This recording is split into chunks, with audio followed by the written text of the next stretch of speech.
Sahabat Alpetra, kali ini kita masih bersama Pendeta Yan Antoni. Mau tahu apa yang dibagikan oleh beliau? Mari simak tayangan berikut ini. Shalom sahabat Alpetra Ministry, kembali lagi di channel kesayangan kita semuanya. Dan tentunya senantiasa mengajak Anda untuk cinta Tuhan, cinta keluarga, dan jaga kesehatan. Sahabat Alpetra, kali ini tentunya juga saya tidak sendiri tetapi ditemani oleh Om Yan. Shalom Om, apa kabar? Halo, halo Mbak, puji Tuhan.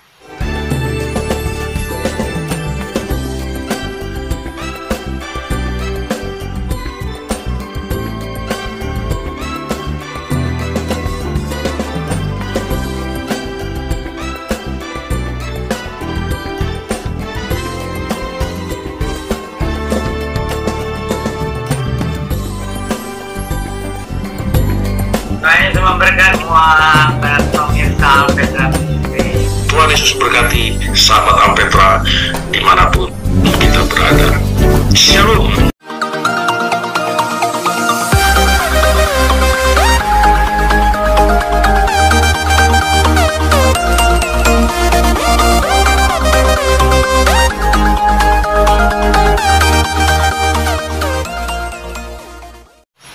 Iya Om, kita mau melanjutkan ya Om dalam seri Bina Pranikah yang sudah ditonton oleh sahabat Alpetra di waktu yang lalu ya. Ini lanjutannya gitu. Nah, dalam lanjutannya ini kita akan membahas perencanaan pranikah itu kan harus tahu ya Om, nanti dalam keluarga harus bagaimana gitu. Nah, tapi sebelumnya mungkin bisa dijelaskan Om, apakah landasan firman Tuhannya untuk pelayanan dalam keluarga ini Om? Jadi di dalam Alkitab itu dituliskan jadi bahwa orang yang sudah percaya Tuhan Yesus, apalagi sudah mengalami lahir baru, itu kehidupannya harus didasarkan atas pimpinan Tuhan atau kehendak Tuhan. Jadi demikian juga di dalam soal pernikahan, itu sudah ada aturannya. Misalnya di 2 Korintus itu ya, jadi jangan kamu menjadi pasangan yang tidak seimbang. Artinya kita menikah itu harus dengan pasangan yang sama-sama percaya Tuhan Yesus dan mengalami kelahiran baru. Dan tentu saja kalau sudah mau menikah ya harus sudah bertumbuh lah, sudah dikatakan menuju kedewasaan lah secara rohani begitu. Kalau tidak, nanti terlalu banyak masalah, karena di dalam pernikahan itu kan dua pribadi disatukan, satu pribadi pria, satu pribadi wanita, dan latar belakangnya itu seringkali memang tidak sama gitu. Jadi penting sekali ini pernikahan itu harus punya pedoman-pedoman yang kalau bisa lebih rinci lebih bagus. Meskipun tidak harus rinci pedomannya ya, karena kan orang yang sudah dewasa harus bisa menggunakan akal sehatnya dan berdasarkan bimbingan dari firman Tuhan yang tertulis begitu Pak. Ya Om, jadi tetap sebelum ya, maksudnya pranikah sampai nikah pun tetap harus mempunyai landasan dari firman Tuhan gitu ya Om. Betul ya. Lalu maksudnya Om, pelayanan dalam keluarga itu bagaimana Om? Jadi pelayanan dalam keluarga Kristen itu tentu pertama-tama ke dalam ya. Yeah. Jadi itu suami dan istri itu saling melayani di dalam Tuhan itu, baik rohani, baik mental, baik jasmani, dan semuanya itu namanya suami istri kan itu dua pribadi yang dipersatukan. Jadi saling melayani di dalam semua aspeknya gitu, dan bersama-sama menjadi saksi Tuhan Yesus Kristus gitu, bersama-sama gitu intinya. Lalu Om, ini kan ada ayat di 1 Korintus 7 ayat 16 ya Om ya. bunyinya sebab bagaimanakah engkau mengetahui, hai istri, apakah engkau tidak akan menyelamatkan suamimu Atau bagaimanakah engkau mengetahui, hai suami, apakah engkau tidak akan menyelamatkan istrimu? Ini maksudnya gimana, Om? Jadi ini pasangan yang sudah terlanjur menikah, padahal baru salah satu yang sudah mengalami kelahiran baru secara rohani di dalam Tuhan Yesus Kristus. Tapi mereka sudah menikah. Nah, kalau sudah menikah ya udah, jangan dibatalkan. Gitu. Jadi siapa tahu kalau suaminya sudah diselamatkan bisa menyelamatkan istrinya. Kalau istrinya sudah diselamatkan di dalam Tuhan Yesus Kristus bisa menyelamatkan suaminya. Ini mereka sudah menikah, jadi jangan dibatalkan. Oh iya Om. Nah mungkin itu juga sebelumnya harusnya dibicarakan dulu ya Om, waktu pacarannya mungkin ya. Semestinya, cuma banyak orang menikah itu tergesa-gesa. Jadi sudah tergesa-gesa, baru tahu oh ini tidak sesuai nih sebenarnya. Karena kalau menurut Alkitab kan harus dua-duanya di dalam Tuhan, dua-duanya sudah di dalam terang, dalam keselamatan gitu ya. Bisa sudah menikah baru sadar. Nah ini jangan dibatalkan pernikahannya. Tetapi yang sudah mengalami keselamatan itu dituntut lebih sabar, lebih rendah hati, gitu. Dan banyak berdoa dan tunjukkan sebagai orang yang sudah diselamatkan itu bagaimana hidupnya, sikapnya, kelakuannya, perkataannya, dan semuanya. Iya Om. Jadi memang juga harus diciptakan suasana yang gembira dalam Tuhan ya Om ya. Harus ada kehangatan. Ya betul, itu yang sudah lahir barunya. Yang sudah lahir barunya itu buktikan gitu, kamu sudah diselamatkan itu bagaimana bisa nggak menciptakan suasana ada kehadiran Kristus di situ. Oh iya Om. Nah terus juga mungkin di rumah juga harus sepakat ya Om. Ntar yang satu misalnya saya senang dengar musik gitu, lagu rohani, terus istri nggak suka atau mungkin sebaliknya. Nah itu mungkin juga harus diomongin juga ya. Ya betul, tetapi kalau baru salah satu yang sudah diselamatkan itu tidak boleh dengan memakai cara paksaan gitu. Meskipun suami ya kepala keluarga, tapi istrinya misalnya belum diselamatkan, itu jangan main paksa. Harus dengan sabar, dengan lemah lembut, dengan penjelasan-penjelasan, dan harus banyak doa. Oh iya Om. Harusnya doa sama-sama juga ya. Jadi suasananya enak gitu. Suasana ya, ya. Suasana Kristiani gitu. Jangan memakai paksaan. Harus dengan kasih dan kebijaksanaan. Iya. Nah Om, dalam pelayanan dalam keluarga ini Om, ini kan sering juga jadi suka kan ada juga ayatnya ya Om di Efesus misalnya gitu, seorang suami dan seorang istri. Nah kedudukan suami itu dalam rumah tangga Kristen gimana Om? Jadi kalau berdasarkan dulu Adam dan Hawa ya kan itu Adam lebih dulu diciptakan ya. Jadi tentu saja suami yang membimbing istrinya. Nah, dalam perjanjian baru itu lebih dijelaskan lagi. Suami itu sebagai kepala keluarga mewakili Tuhan, gitu. Dan istri itu ya wajib taat atau hormat kepada suaminya, tetapi tidak seperti budak kepada tuannya. Karena suami dan istri itu mempunyai kedudukan yang setara. Gitu, hanya bedanya suami kepala keluarga, begitu Pak. Iya, jadi harusnya itu punya tanggung jawab ya Om ya, dan juga mengasihi istri dan anaknya gitu ya Om.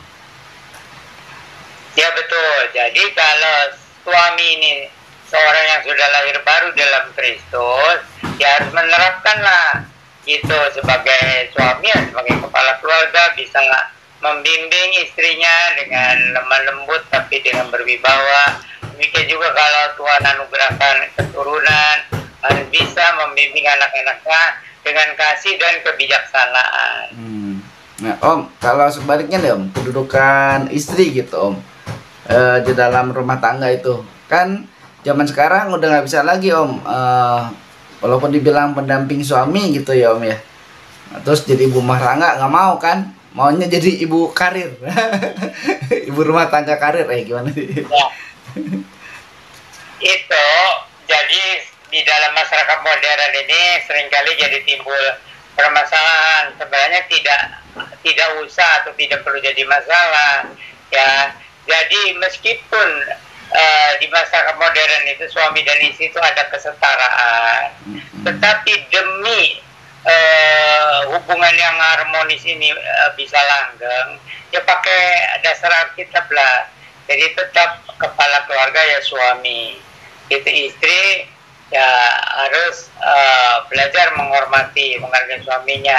Ini adalah prinsip. Tetapi kalau misalnya suami itu kurang pendidikannya dan kurang bisa membimbing keluarganya, maka istri ini bagaimana caranya membantu sang suami ini? Ya, tapi tetap aturannya begitu, suami kepala keluarga. Nah ini maka istri harus bijaksana lah bagaimana menempatkan suaminya sebagai kepala keluarga, tapi tidak sewenang-wenang ya, karena ini kan istri yang lebih mengerti di dalam hal ini gitu. Jadi yang lebih mengerti harus lebih bijaksana Ya mungkin yang tadi lagi Om, ya. yang penting tadi yang 1 Korintus 7:16 itu ya Om, yang penting suami sama istri bisa saling menyelamatkan dalam arti keselamatan di dalam Tuhan ya Om.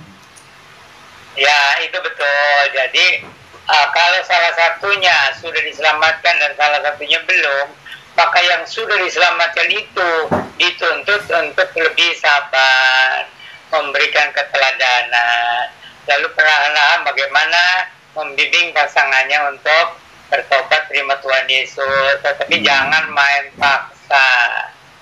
Begitu. Iya ya Om, ntar kada RT Om.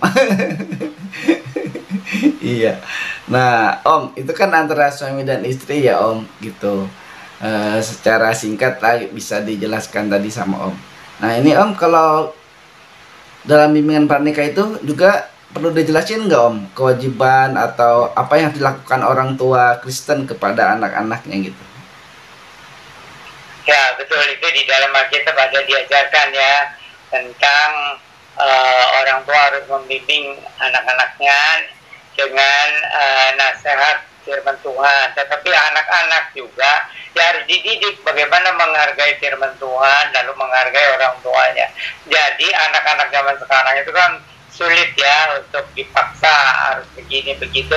Jadi bersama-sama itu memang anak-anak dibimbing dalam jalan keselamatan dulu. Iya. Gitu. Nah lalu bagaimana sebagai anak-anak yang sudah diselamatkan itu hidup menurut firman Tuhan. Jadi kalau zaman sekarang itu anak-anak tuh suka gampang berontak. Gitu. Iya. Jadi orang tua harus betul-betul mempunyai hikmat, kebijaksanaan dan Iya. keteladanan. Itu. Iya. Mungkin sebagai orang tua harus menyediakan waktu ya Om, tidak hanya secara keuangan atau perhatian, tapi juga waktu ya dalam bentuk perhatian gitu, peduli gitu.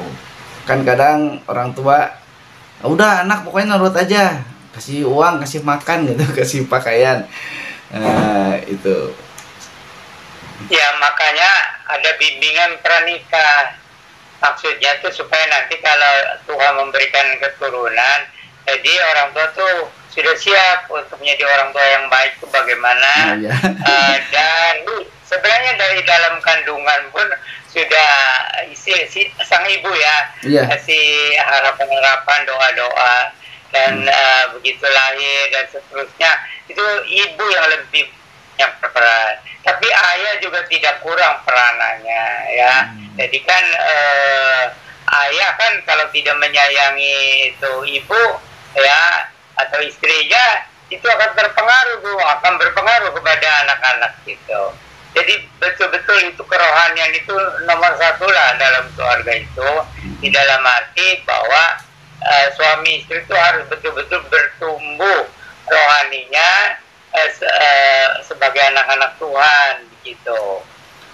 Mungkin itu ya Om, karena itu di Perjanjian Lama di Ulangan 6 ayat 4 sampai 9 itu yang dikenal dengan sema itu ya Om. Jadi harus diulang-ulang, anak diajarkan ulang-ulang gitu. Nah itu yang orang modern seringkali tidak sabar untuk mengulang-ulang ya. Orang tuanya pikir udah cukup katanya, udah ngerti lah. Anak-anaknya juga kadang-kadang bosan papa mama gitu lagi katanya. Nah disitulah diperlukan hikmat kebijaksanaan dari orang tua. Dan lihat sikon situasinya, kondisinya, dan suasananya. Dan apakah selama ini orang tua, apalagi sang ayah, ya itu sudah lebih dulu memberikan keteladanan ya. Dan tentu saja ibu ya yang lebih banyak berperan di dalam keluarga tuh. Ya itu karena mungkin tuntutan ekonomi lah atau apa ya. Tapi kadang-kadang ibunya juga sibuk cari uang, tapi ayahnya kurang melakukan kewajiban sebagai pembimbing rohani gitu bagi keluarganya. Makanya kalau udah kayak gitu jadi repot ya Om ya. Dua-duanya sibuk cari materi, anaknya tidak diperhatikan gitu. Mungkin Om bisa jelaskan Om bagaimana cara strategi atau manajemen ekonomi ya mungkin kita istilahkan dalam keluarga. Nah itu kalau ekonomi keluarga, kalau kita sudah diselamatkan ada jaminan ya bahwa kalau kita rajin bekerja dan jujur, Tuhan pasti akan mencukupi. Itu pasti Tuhan akan mencukupi ya. Nah mencukupi itu bukan berarti jumlahnya harus besar, bukan. Ya Tuhan tahulah kebutuhan anak-anaknya. Lalu kita mengatur ekonomi keluarga itu sangat penting, harus diatur. Kalau bisa ketat ya ketat gitu. Ya, jadi juga harus dicatat pengeluaran, pemasukan. Jangan pengeluaran lebih besar dari pemasukan. Gitu ya. Lalu, jadi semua dirundingkan. Keperluan-keperluan yang penting-penting ya harus diutamakan gitu. Jadi ada prioritas lah dalam pengeluaran. Karena kalau untuk kebutuhan itu kan ada yang tidak butuh tapi dianggap butuh. Nah di situ perlu hikmat, kebijaksanaan dari suami, dari istri juga ya. Dan istri juga jangan suka banding-banding dengan tetangga, dengan teman. Nah itu jadi harga diri itu bukan dari soal penampilan wah gitu ya. Jalan terus, beli pilus. Kalau kamu serius, pinjamlah 100.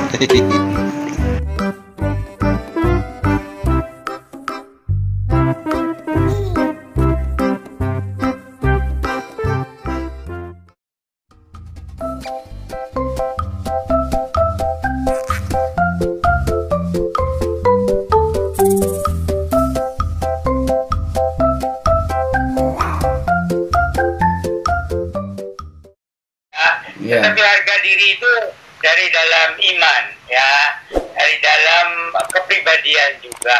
Sebenarnya kan Tuhan menciptakan manusia kan equal ya, sama gitu, setara gitu. Dan di dalam undang-undang negara juga manusia ya warga negara mempunyai hak dan kewajiban yang sama. Nah, cuman manusia itu namanya manusia ya. Kadang-kadang ada yang merasa super, ada yang merasa minder. Ini dari segi ekonomi, dari segi kedudukan, dari segi macam-macam lah, gitu ya. Nah orang Kristen harus waktu dalam bimbingan pranikah itu ya ditegaskan bahwa kita sudah sebagai anak-anak Tuhan ya, kita sudah punya harga diri gitu. Bukan soal kekayaan, bukan soal penampilan yang wah ya, yang wajar-wajar aja. Dan harga diri sebagai anak-anak Tuhan gitu ya, dan sebagai anak-anak Tuhan yang sudah bertumbuh imannya, kasihnya ya, pengharapannya, pengertiannya begitu.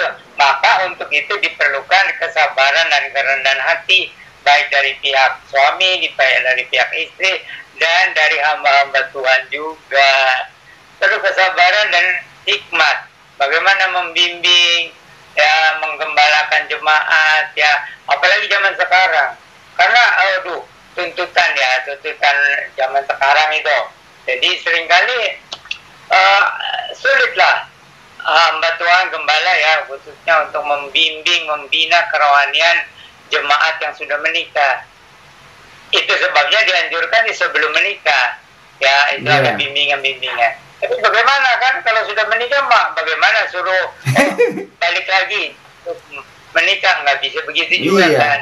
Maka yang namanya gembala jemaat itu betul-betul dibutuhkan kesabaran, kerendahan hati, dan hikmat kebijaksanaan. Gitu. Maka untuk menjadi gembala gereja, ya, gembala sidang, itu persyaratannya sangat berat. Tapi banyak orang ingin, ya, saya mau jadi pendeta, saya mau menggembalakan jemaat, gitu ya. Iya, itu kan terhormat.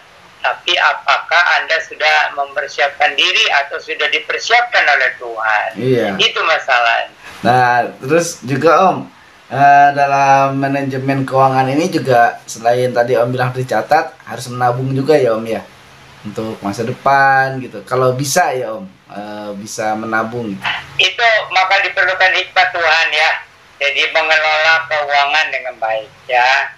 Jadi ada yang baru terima gajian, ya, sudah dipotong 1/10 untuk Tuhan. Nah, itu saya lupa tuh. Pertama itu milik Tuhan, yang kedua jadi nanti bisa mengelolanya dengan benar yang 90%-nya itu.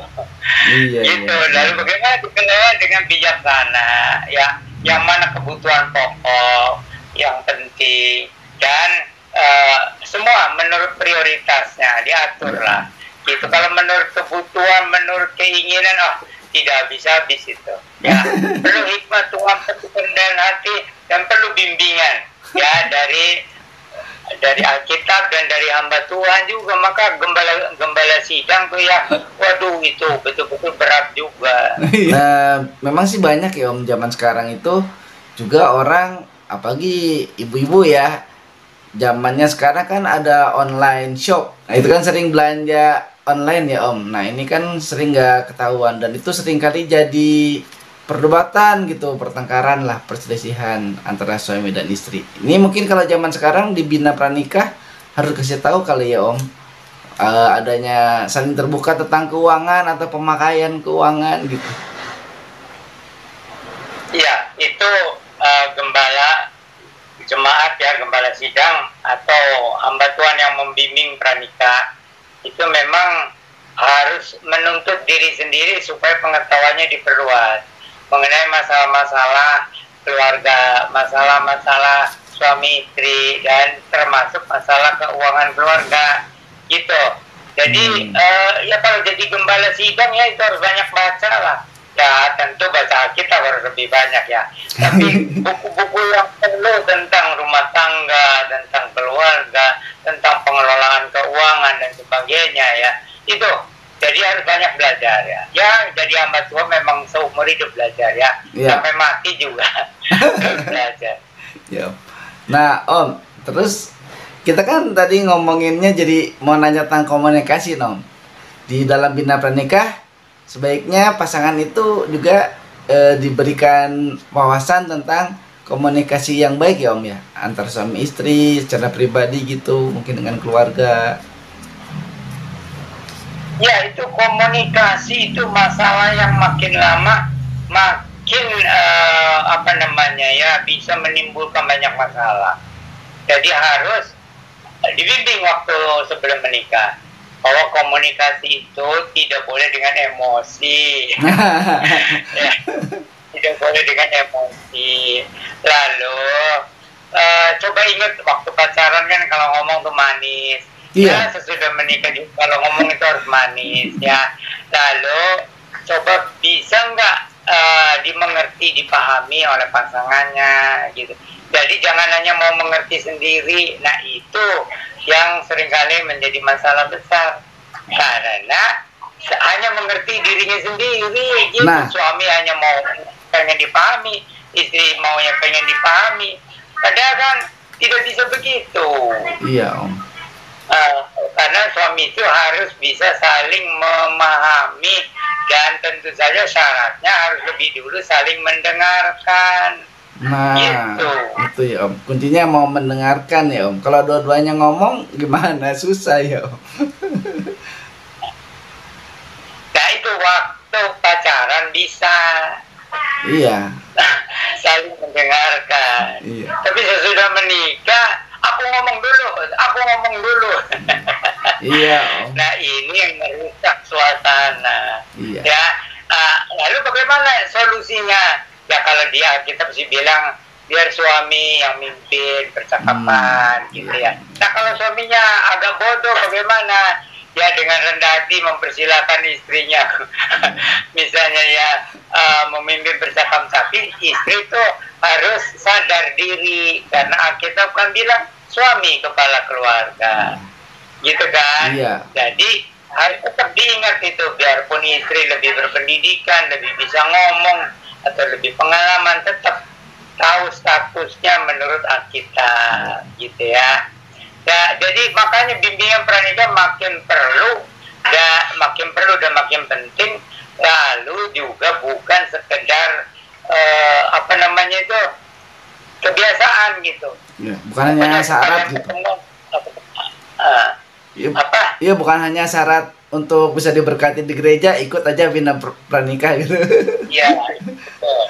Jadi itu gembala sidang tuh harus bisa berdiskusi masalah bina pranikah, tentang bagaimana suami istri sesudah menikah itu, ya, berkomunikasinya di dalam segala hal, ya, termasuk itu tadi soal ekonomi lah, nanti soal ya antara suami itu sendiri, dan bagaimana kalau Tuhan kasih keturunan, ya, termasuk juga mengelola keuangan, termasuk bagaimana juga bersikap terhadap tetangga dan sebagainya lah. Iya ya Om ya.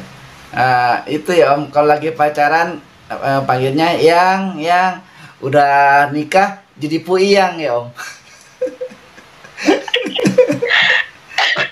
Iya, jadi puiyang ya, nggak sama lagi ya. Iya, gitu kan Om. Makanya komunikasinya harus jangan penuh pura-pura ya Om ya. Gitu. Saya ini juga sahabat Alpetra bisa baca tuh ya di bukunya Katekisasi Komprehensifnya punya Om, dibilang jadi keluarga Kristen itu mengasihi Tuhan dan semua seisi rumahnya itu tidak berpura-pura, harus terbuka ya Om, jujur gitu. Mungkin juga ini ya Om, karena komunikasi yang nggak baik gitu, pas udah nikah ada yang nggak jujur dikatakan gitu oleh pasangannya, itu jadi terus kebongkar atau terbuka gitu, jadi masalah juga ya Om itu.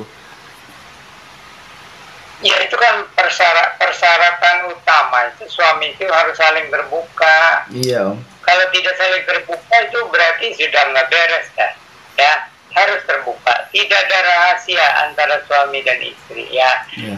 Mengenai masa lalu itu lain lagi, udahlah masa lalu ditutup. Nah ya. itu. Jadi nggak usah dibongkar gitu. Nggak usah dibongkar, juga nggak usah harus terus terang segala-galanya gitu ya. Udah masa lalu ya masa lalu. Ya, kalau mau cerita dengan rela ya nggak apa-apa. Tapi kalau rasa nggak mau, merasa ada keberatan, ya udahlah. Yang penting sesudah menikah semuanya terbuka, ya. Jadi nggak ada yang dirahasiakan. Iya Om, kan kadang gitu ya kalau berantem ribut, dulu kamu itu siapa sih, wah, terus diungkit gitu. Kalau nggak sama saya dulu kamu, wah, itu kan suka kadang-kadang ada ya terjadi Om, dan itu jangan sampai terjadi ya Om. Buat yang belum menikah nih, dalam bimbingan pranikah ini kita kasih tahu jangan sampai terjadi ya Om. Ya memang itu jadi yang mau menikah itu harus bisa menerima calon pasangannya itu apa adanya dan seutuhnya, dengan positif dan negatifnya. Dan negatif pasti lebih banyak, tapi terimalah, namanya manusia ya, ada positif ada negatif, dan negatifnya lebih banyak, terima aja. Iya Om. Kalau betul-betul cinta, kalau enggak ya lebih baik batal sebelum menikah. Nah, seperti yang pernah Om katakan bahwa dalam pernikahan itu tujuannya bukan untuk bercerai, tetapi seperti yang firman Tuhan katakan dalam Matius 16 ayat 6 itu, bahwa apa yang sudah dipersatukan Allah tidak boleh dipisahkan oleh manusia. Gitu ya Om. Jadi kalau berantem itu harus pahit lebih dulu. Oh, Harus pahit lebih dulu tuh maksudnya tuh bahwa apapun yang terjadi tidak ada perceraian. Jadi harus betul-betul bisa saling menerima seutuhnya. Kalau masih ada keraguan, ya lebih baik nggak jadi menikahnya. Daripada sudah terpati lalu baru muncul rahasia-rahasia. Iya Om. Nah itu kan bisa jadi nggak baik hubungannya ya Om. Kalau misalnya berantem langsung dikit-dikit cerai ya, buat apa kalau begitu ya Om?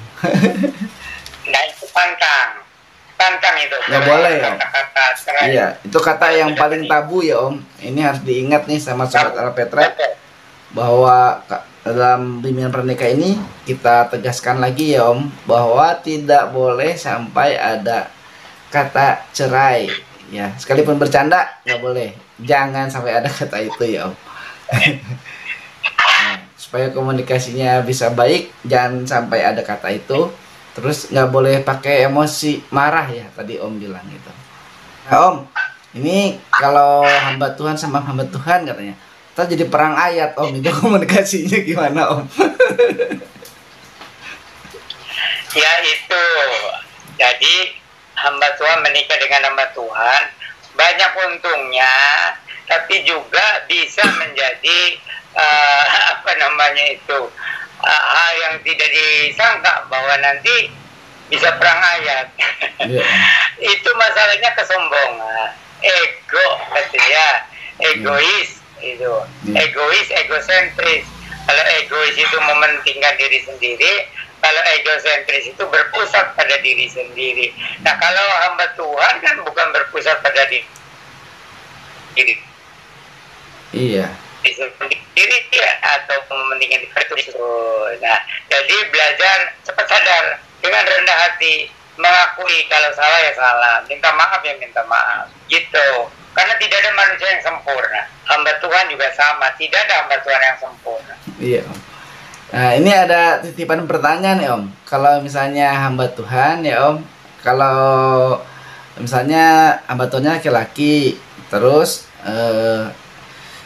hamba Tuhan itu menikah dengan istri yang tidak berlatar belakang teologi, kan Om tadi di awal bilang harus bisa setara gitu. Itu gimana Om? Ya jadi makanya menikah, apalagi hamba Tuhan ya jangan tergesa-gesa gitu. Minimal calon istrinya itu sudah mengalami keselamatan lahir baru ya di dalam Tuhan Yesus. Itu minimal. Kalau memungkinkan ya yang sama-sama serta atau merasa dipanggil untuk melayani. Tidak harus dua-duanya hamba Tuhan, tidak harus dua-duanya hamba Tuhan, tapi ada panggilan untuk melayani. Gitu. Kalau sebaliknya Om, kalau misalnya perempuannya itu pendeta gitu, terus nikah sama laki-laki yang bukan pendeta atau berlatar belakang hamba Tuhan, gimana Om? Ya itu, jadi apakah sudah dewasa secara rohani dan apakah ada panggilan untuk melayani meskipun bukan sebagai pendeta, gitu. Jadi nggak apa-apa ya Om. Kalau tidak ada panggilan untuk melayani, ya sudah, goodbye saja. Iya, susah dong ya Om jadinya ya nanti. Gimana ya, jadi susah ya Om, jadi berat juga ya. Malah nanti jangan-jangan jadi batu sandungan untuk jemaatnya gitu Om. Ya betul, makanya kalau sudah jadi hamba Tuhan itu mau menikah itu harus banyak berdoa, banyak pertimbangan gitu Pak. Kadang-kadang juga minta nasihat dari majelis gereja. Jangan bilang ini urusan pribadi, jangan bilang ini urusan pribadi. Kan nanti kalau sudah menikah jadi hamba Tuhan kan nanti berhadapan dengan majelis gereja juga. Ya, iya. Gitu. Ya apalagi ada yang diurusin lah sama majelis gerejanya, dari pestanya, pemberkatannya, segala macamnya.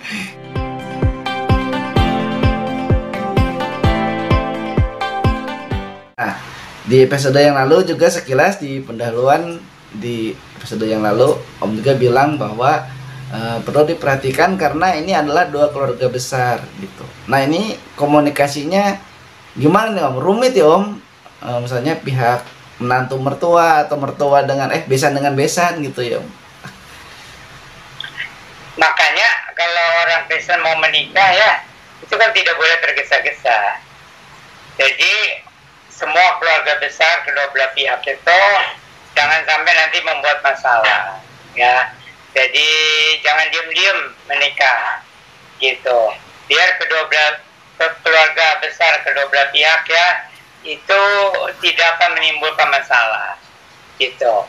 Nah sesudah itu tentu saja kalau ada misalnya hal-hal yang harus diselesaikan ya diselesaikan lebih dulu lah gitu, meskipun yang menikah ya dua orang itu, tapi kan tidak bisa dilepaskan dari keluarga masing-masing begitu. Apa pas lagi bimbingan pranikah itu juga perlu nggak ya Om dua keluarga besar ini ketemu gitu, halnya besan sama besan gitu, calon besan sama calon besan ketemu juga gitu dengan adanya pasangan yang akan nikah juga?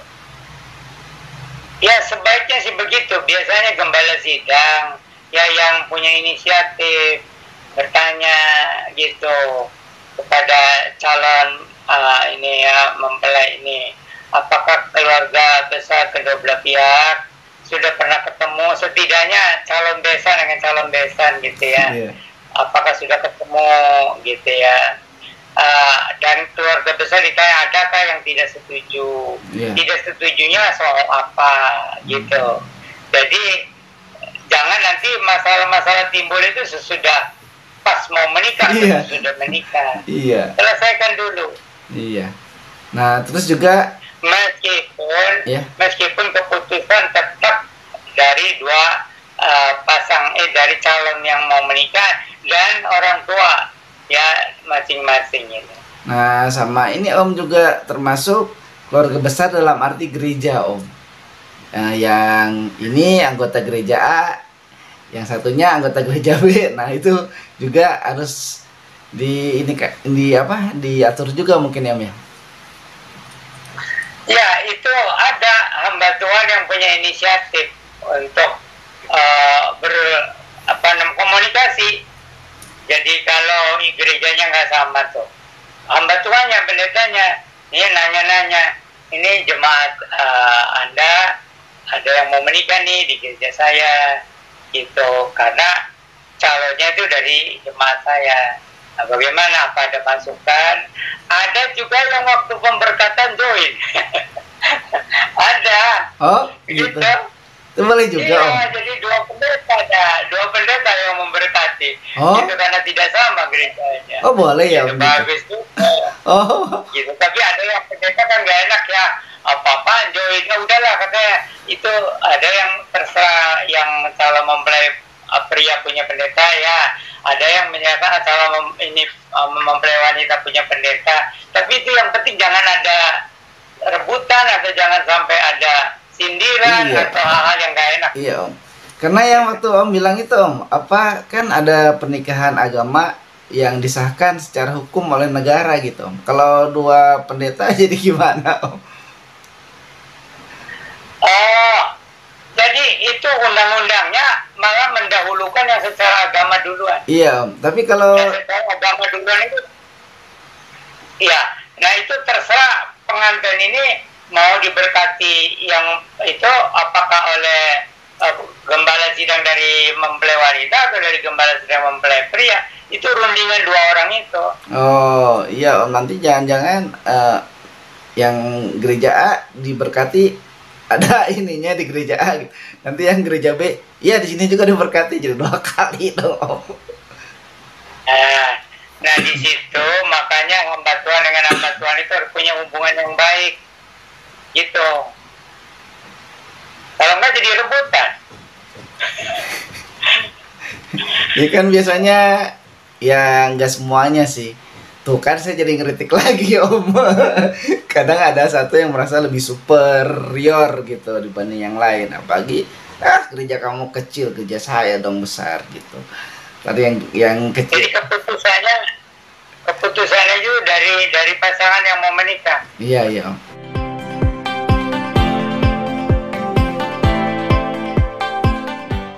kita udah mengetahui manajemen keuangan ya Om ya, strategi keuangan juga strategi dalam berkomunikasi. Nah, untuk berjemaat Om, bagaimana Om? Mungkin pas pranikah juga harus ditanyakan ya Om, nanti mau berjemaat di mana nih gitu. Kan suka ada Om, diberkatinya di gereja sama Om. Dia malah nanti berjemaatnya di saya gitu. Nah, itu gimana Om? Ya kan itu sebelumnya ditanya gitu. Jadi kalau bimbingan pranikah di sini emang mau berjemaat di sini, dia bilang enggak ya, tapi mau belajarnya di sini kan, tapi udah jelas gitu. Jadi jangan diam-diam, mau bimbingannya di sini, tapi nanti kalau berjemaat di gereja lain gitu, harus terus terang aja. Kami memang mau bimbingan dari Pak Pendeta di sini, tapi nanti kalau sudah menikah, kami sepertinya mau berjemaat di gereja mana gitu ya. Sebenarnya harus terus terang, meskipun orang kan punya hak ya, punya kebebasan mau pilih gereja di mana gitu. Kan kalau terus terang kan lebih baik. Pertanyaan yang terakhir Om, apa artinya bahwa keluarga Kristen adalah gereja dalam ukuran mini? Nah itu berdasarkan ada ayat Alkitabnya tuh, di mana ada 2 orang atau 3 orang berkumpul di dalam namaku, aku ada di tengah-tengah mereka. Nah itu kan gereja itu kalau ada Tuhan Yesus di tengah-tengahnya, apakah jemaatnya itu kecil 2 orang, 3 orang, itu maksudnya gereja ukuran mini, itu keluarga. Tetapi untuk selanjutnya sesudah menikah harus berdoa, apakah memang mau bikin gereja sendiri atau mau ke tempat di mana dia itu berasal gitu. Tapi harus jelas, jangan menyembunyikan itu niat gitu. Nanti sih habis menikah kita bikin gereja sendiri gitu. Ya nggak boleh diam-diam gitu. Kan salah satu pelayanan sebuah keluarga Kristen itu dia aktif di gereja tempat di mana dia beribadah ya Om, harusnya gitu ya. Kalau kecuali dia pindah kota mungkin bisa pindah gereja gitu, tapi kalau selama di situ sebaiknya ya melayani di tempat di mana dia beribadah, diberkati ya Om, bertumbuh. Ya, tapi kalau misalnya ya punya rencana, itu lebih baik juga dikasih tahu. Kalau punya rencana nanti kami mau buka pos penginjilan, tapi maaf Pak Pendeta, nama gerejanya lain. Tapi ya kalau pendetanya itu lapang dada, ya nggak apa-apa. Itu paling nanya itu ajarannya gimana gitu ya. Asal jangan menyimpang dari asas gereja reformasi misalnya. Baik sahabat Alpetra, rupanya begitu banyak ya yang akan pastinya menambah wawasan iman kita dalam Bina Pranikah kali ini. Dan seperti biasa kita akan mendengarkan closing statement dari Om Yan. Silakan Om. Ya, jadi sebelum menikah itu kita harus banyak pertimbangan, baik dari ini calon yang pasangan yang mau menikah maupun dari keluarga masing-masing, dan juga dari kalau gerejanya tidak sama juga harus dibicarakan supaya nanti tidak ada masalah yang besar gitu. Semua yang kira-kira bisa menjadi masalah harus diselesaikan lebih dulu, dibicarakan, dan ada keterbukaan ya. Dan yang penting bahwa suami istri ini betul-betul yakin bahwa ini adalah pimpinan Tuhan, kehendak Tuhan untuk menikah dan diberkati oleh Tuhan. Gitu. Tuhan Yesus memberkati. Tuhan Yesus memberkati. Terima kasih Om atas pencerahannya, dan terima kasih sahabat Alpetra Ministry yang sudah menonton. Tetap cinta Tuhan, cinta keluarga, dan jaga kesehatan. Shalom Maranatha.